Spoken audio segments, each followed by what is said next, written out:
Sponsored by the Big 98, Nashville's #1 for new country and the home of the Bobby Bones Show. Welcome to the Rock and Review. I'm thrilled to have on a friend of mine, a prolific author, songwriter, producer, and also a consultant for country music by Ken Burns. It is Don Cusic. Thank you, Eric. Great to be here. You know what? It's always so great to see you, and I think there are few people in this world that know more about country music than you. You've written 25 books, and you're always doing something great within the realm of country music, besides also teaching at Belmont. Well, it's just a matter of being around a long time. You know, how do you get to know famous people? You stick around a long time. Well, I think also, though, people really appreciate your in-depth knowledge, Don. You know, what you bring an academic level to this, and also with your new book that came out last year, Nashville Sound.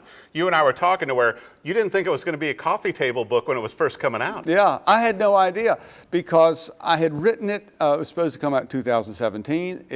There were problems. Moved it to 2018. I'm in London when they're sending me proofs, and I'm having to proof it on a screen in black and white. Wow.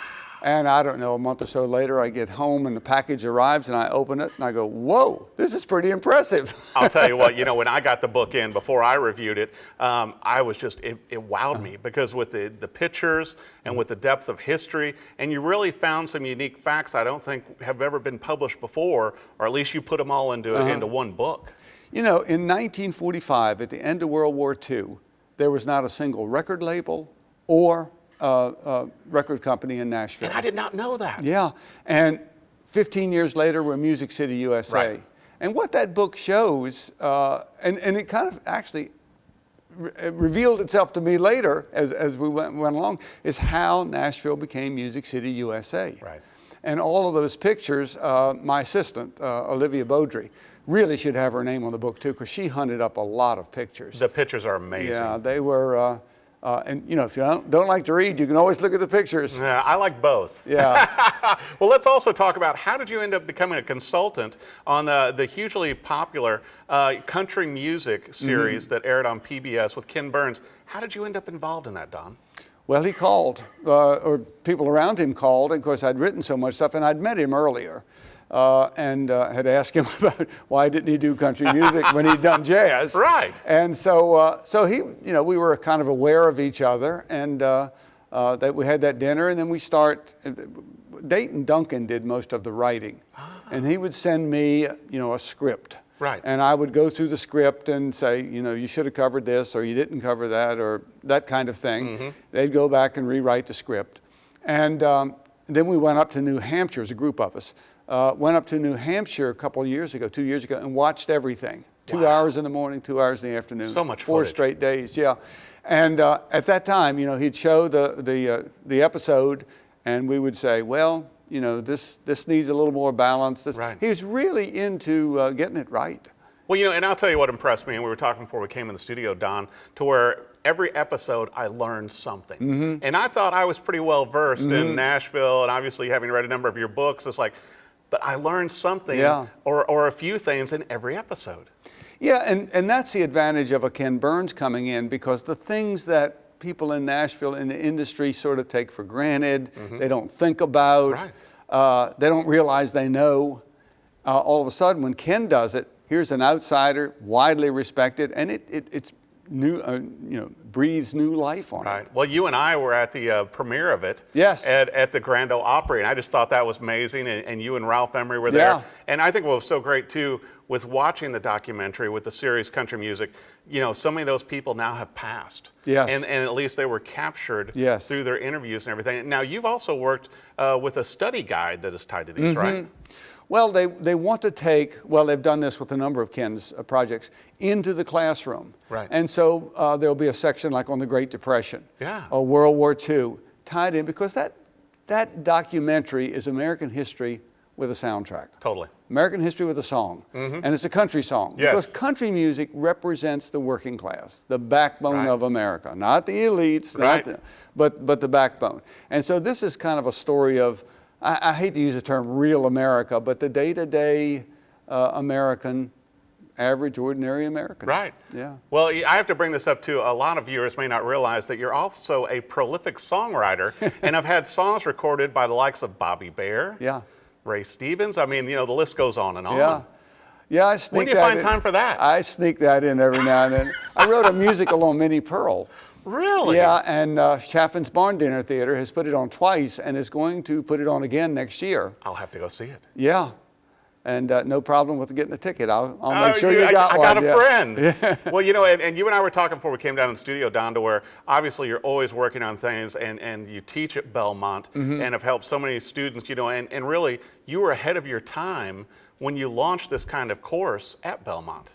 Yeah, I mean, when we started teaching about the music business, there's no textbooks. You had to write everything yourself. Right. You had to create. It's like going back to graduate school and getting a doctorate in the music business to teach it. Yeah. Which you do have a master's and a doctorate, by the way. So it was good you had semi-respectable. Well, I think it's so great with the teaching. Now, we were also talking about you might be working on a new book that could come out in the next few years. Yes, Chet Atkins. He was a big hero of mine. I was at the University of Maryland, and I wrote him a letter, said, I want to move to Nashville. And he sent me back one, says, don't come. Did you save the letter? It's somewhere. I can't find it now. Well, basically what he said was stay and finish college, right? Which was advice he always gave. And but yeah, that was. I never did show it to him. Really? No, I never did.